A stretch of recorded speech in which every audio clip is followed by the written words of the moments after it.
Sayajipura market yard ખાતેથી નાણામંત્રીએ 10મા કૃષિરથનો દબદબાભેર પ્રારંભ કરાવ્યો હતો, જે કાર્યક્રમમાં વ્યવસ્થાના અભાવે નાણામંત્રીએ ડીડીઓને પણ ટપાર્યા હતા.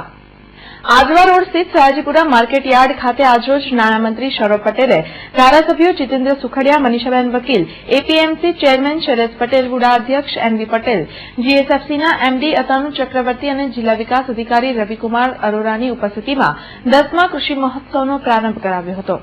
આ પ્રસંગે ઉપસ્થિતોનું ફળ, શાકભાજી અને કઠોળ સહિતની ટોકરીઓથી સ્વાગત કરાયું હતું, જે ટોકરીઓને નાણામંત્રી સૌરભ પટેલે આંગણવાડીઓના બાળકોને સમર્પિત કરી હતી.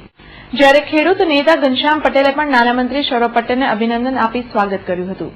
10મા કૃષિ મહોત્સવના પ્રારંભે જ નાણામંત્રી સૌરભ પટેલે 7 કૃષિ રથોને પ્રસ્થાન કરાવ્યા હતા. ત્યારબાદ કૃષિ પ્રદર્શનને ખુલ્લું મૂકી શાકભાજી માર્ગદર્શિકા પુસ્તિકાનું વિમોચન કર્યું હતું.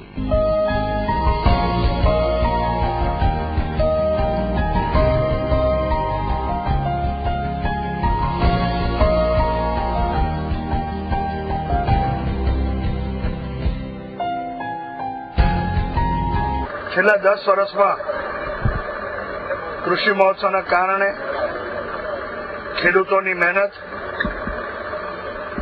ના કારણે ખૂબ સારી આવક ખેડૂતોની છેલ્લા 10 વર્ષમાં વધી છે. આખા દેશમાં સારામાં સારો કૃષિ વિકાસ દર હોય તો ગુજરાતમાં થયો છે.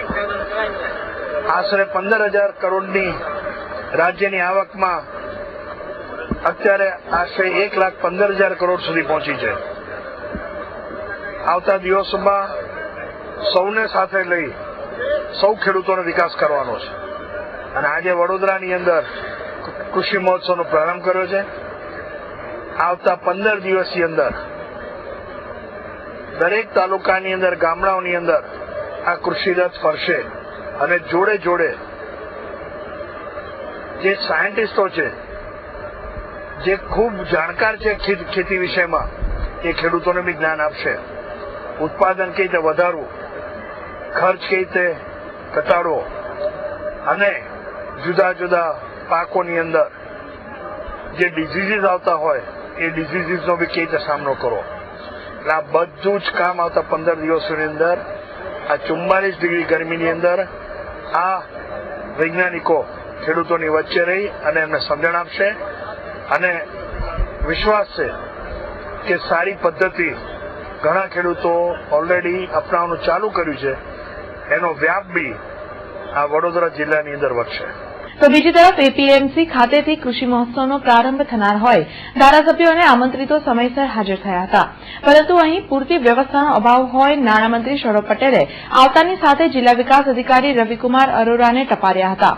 જ્યારે ડીડીઓ રવિકુમારે તુરંત જ ઇન્ચાર્જ ખેતીવાડી અધિકારીને તતડાવી જવાબદારને નોટિસ પાઠવી પગલાં ભરવાની જાણ કરવાની સૂચના આપી હતી.